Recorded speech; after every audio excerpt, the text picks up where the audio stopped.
Chapter materials 2 last lecture में हमने first question का इंट्रोडक्शन कवर किया था एंड क्वेश्चन फर्स्ट में जो दो मेथड हैं FIFO method and LIFO method, दोनों में से फर्स्ट मेथड किया था फीफो। आज हम लीफो मेथड कर रहे हैं। सो क्वेश्चन फर्स्ट सेम हमें टेबल ड्रॉ करना है जो लास्ट किया था, से स्टॉक रजिस्टर कहते हैं। नाउ फिर से क्वेश्चन फर्स्ट रीड कर रहा हूँ। The following are the transactions receipts and issue of an item of raw material. Date, अब ओल्ड एडिशन है तो 11 लिखा हुआ होगा एंड न्यू एडिशन है तो ईयर आपका 2020 दिया होगा। आपके बुक में जो भी है वो आप ईयर लिख दो। मार्च 1। अब नेम ही है स्टॉक रजिस्टर, सो स्टॉक को रिकॉर्ड करना है। हमारे पास कितना स्टॉक आया और कितना स्टॉक गया उसे रिकॉर्ड करना है। अगर परचेज किया है तो रिसिप्ट में लिखेंगे, इश्यू किया है तो इश्यू में, और लास्ट बैलेंस में। कॉलम सेम बनाए हैं। रिसिप्ट में क्वांटिटी रेट अमाउंट, इश्यूज में quantity rate amount and balance में भी क्वांटिटी रेट अमाउंट। मार्च 1 परचेज 600 यूनिट्स, पर यूनिट 150। सो 600 यूनिट्स परचेज किए हैं। सो क्वांटिटी में लिखेंगे 600, रेट लिखेंगे 1.50, 600 इंटू 1.50 मल्टीप्लाई करेंगे तो अमाउंट हो जाएगा 900। अब 1 मार्च को हमने सिर्फ परचेज किया है, इशू कुछ भी नहीं किया है, तो यही सेम हमारे पास बैलेंस में पड़ा है 600, रेट 1.50, अमाउंट 900। सो पहले रिसिप्ट में लिखा और उस दिन के एंड में यही हमारे पास स्टॉक पड़ा है, बैलेंस पड़ा है। गुड्स आते हैं हमारे पास तो रिसिप्ट में लिख देते हैं, अगर जा रहे हैं तो इशू में लिखेंगे एंड फाइनली जो बचा वो बैलेंस में लिखेंगे। सेम मेथड है, सेम जैसे कल किया था ना। कल सिर्फ फीफो था, आज लीफो है। 4 मार्च परचेज 200 यूनिट्स। नाउ 4 मार्च पर फिर से 200 यूनिट्स परचेज किए हैं तो रिसिप्ट में लिखेंगे 1200 यूनिट्स, 2 रुपीज़। सो 1200 इंटू 2 2400। अब हमें बैलेंस में कैसे लिखना है? अब बैलेंस में तो 2 टाइप के प्राइजेस हो गए। एक हमने क्वांटिटी परचेज की है 600 यूनिट्स 1.5 से, और दूसरा परचेज किया है 1200 यूनिट्स 2 रुपीज़ से। सो दोनों को लिखना है, पर कैसे? जो पहले परचेज की है 600 वो लिखेंगे एक बार, एंड जो 1200 परचेज किया है 2 रुपीज़ 2400, ये दोनों लिखेंगे। इसका मतलब है कि 4 मार्च पर इनके पास 1200 यूनिट्स 2 रुपीज़ से आए हैं 2400, और इनका स्टॉक है 2 टाइप्स के। कौन से? एक 600 एंड 1200। जैसे सेम हमने एक लास्ट लेक्चर में किया था वही मेथड से करेंगे। सो पहले वाला स्टॉक लिखेंगे और आज वाला स्टॉक उसमें अलग से नीचे ऐड करेंगे। सो ये अलग अलग है। अब इश्यू करना है। इश्यू है 6 मार्च।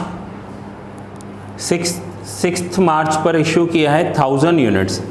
अब देखो क्वेश्चन में जब भी इश्यू करोगे ना तो प्राइस नहीं दिया हुआ होगा। अब प्राइस नहीं दिया हुआ है तो फीफो मेथड है तो first in first out, means जो पहले आया उसे पहले बेच दो। एंड जो लीफो मेथड है उसमें लास्ट इन फर्स्ट आउट। ये दोनों कल मैंने आपको डीप में एक्सप्लेन किए थे। सो इशू किए हैं now 6 March. So 6 March receipt में डैश लिखेंगे। नाउ 1000 यूनिट्स इशू किए हैं तो LIFO method last in first out. इन दोनों ये अलग अलग लॉट हैं समझो। पहले दिन पहले 1 मार्च पर ये परचेज किया था, 4 मार्च पर ये, तो इन दोनों में से लास्ट में कौन सा आया है? 1200। अब हमें इसमें से इशू करना है। सो 1000 यूनिट्स इशू करने हैं। यहाँ पर क्वांटिटी में लिखेंगे 1000। अब जो लास्ट इन हुआ था उसका प्राइस कितना है? 2 रुपीज़, तो वो प्राइस हम यहाँ रखेंगे। इसलिए आपको इश्यू में प्राइस नहीं दिया होता है, रेट नहीं दिया होता है। यही फीफो होता तो पहले फर्स्ट वाला इशू करते, लीफो है तो लास्ट वाला इशू करेंगे। सो 1000 यूनिट्स 2 रुपीज़ 2000। अब हमारे पास जो स्टॉक पड़ा था उस स्टॉक में क्या क्या था, एक 600 यूनिट्स पड़े थे 1.5 से और 1200 यूनिट्स पड़े थे 2 रुपीज़ के। अब हमने 1000 यूनिट्स 2 रुपीज़ के इशू कर दिए, तो बैलेंस क्या बचा, तो बैलेंस में ये जो 600 है ये तो एज इट इज़ पड़े हैं हमारे पास, इसमें से तो हमने बेचा ही नहीं है, हमने किस में से दिया 1200 माइनस 1000, तो बैलेंस क्या बचा 200 2 रुपीज़ 400। सो फिर से एक बार, पहले 1 मार्च को जो रिसीव किया वो एक ही सिंगल लाइन लिख दी, फिर 4 मार्च को रिसीव किया तो ये 2 अलग अलग लाइन लिखेंगे, एक 1 मार्च वाला एक 4 मार्च वाला। 4 मार्च पर हमारे पास टोटल स्टॉक ये था। देन 6 मार्च को इशू किया है 1000 यूनिट्स और मेथड है हमारा लीफो मेथड। सो जो लास्ट इन हुआ है उसे फर्स्ट आउट करना है, तो 1200 में से 1000 इशू किए, अब 600 एज इट इज़ पड़े हैं, 1200 में से 1000 इशू हो गए तो बाकी बचे 200। सो हमारे पास अब बैलेंस क्या पड़ा है, 600 यूनिट्स 1.5 से एंड 200 यूनिट्स 2 रुपीज़ से हमारे पास स्टॉक पड़ा है। फिर से 6 मार्च के बाद 10 मार्च परचेज किया है 1400 यूनिट्स। सो 10 मार्च परचेज किया है 1400, प्राइस क्या दिया हुआ है इसका 2 रुपीज़। सो 1400 2 रुपीज़ 2800। अब हमारे पास 2 लॉट ऑलरेडी पड़े हैं पहले से ही, समझे सेम प्रोडक्ट है बट अलग अलग प्राइस पर आता है। सो पहले से ही 600 यूनिट्स पड़े हैं 1.5 से, प्राइस 1.5 अमाउंट 900, 200 2 रुपीज़ 400। तो जो पहले पड़ा है पहले मैंने वो लिख दिया। अब जो आज हमने परचेज किया है 1400 यूनिट्स वो यहाँ पर लिखेंगे, तो 1400 2 रुपीज़ 2800। तो अब हमारे पास ये 3 लॉट हो गए।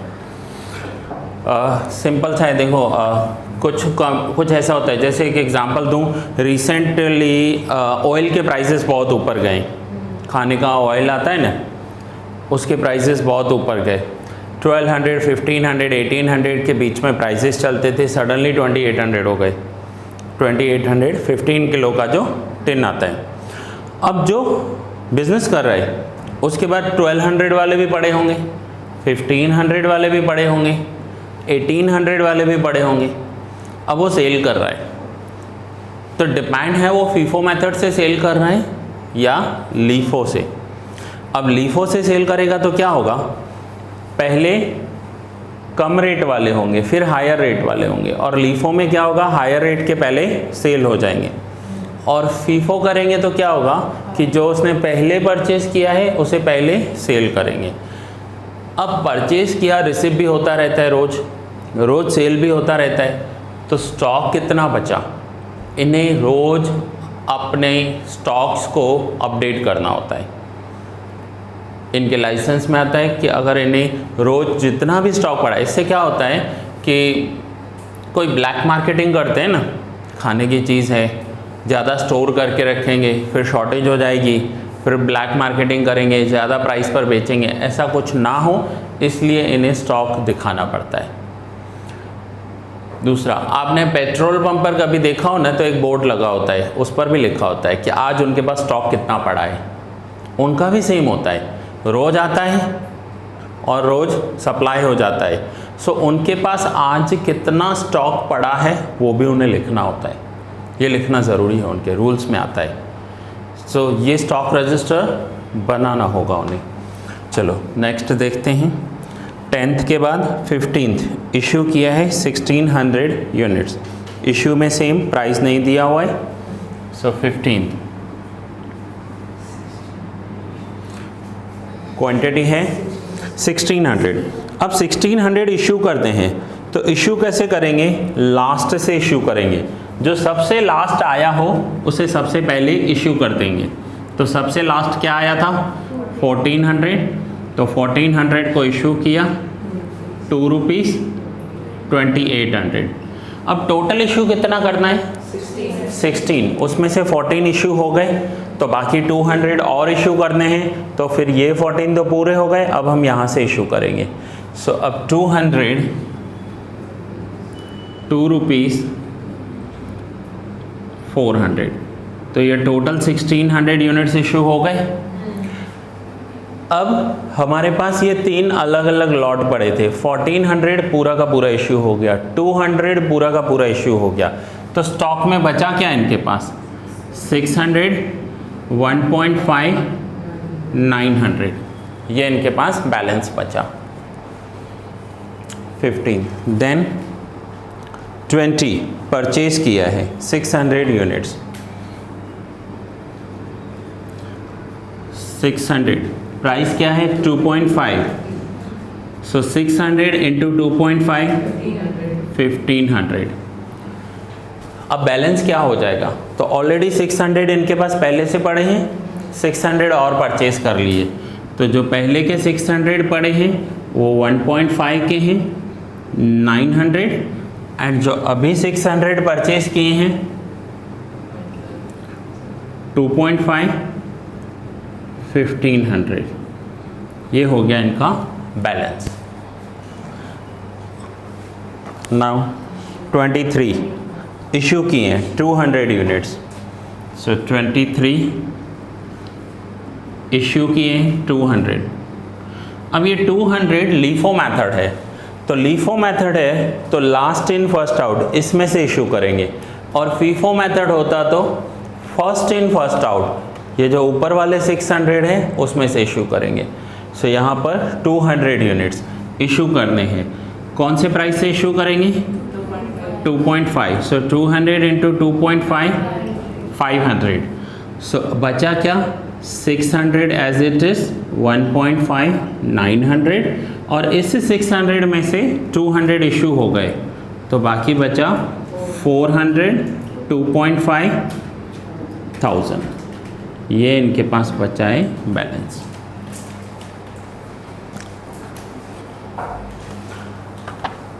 सो फाइनली टोटल्स करेंगे।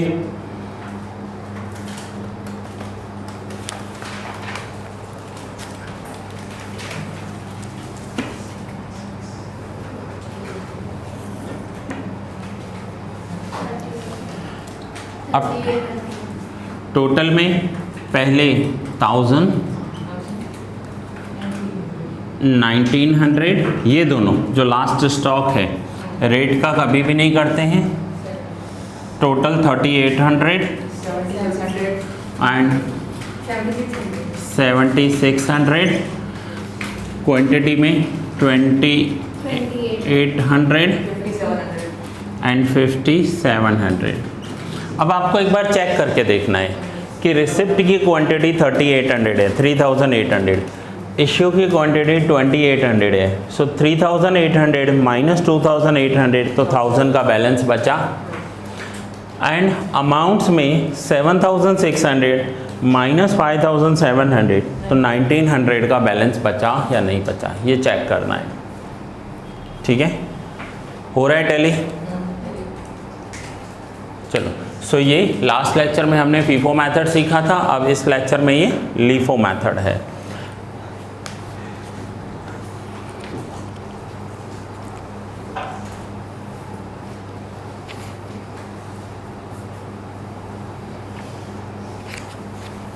इलस्ट्रेशन थर्ड होमवर्क में करोगे आप,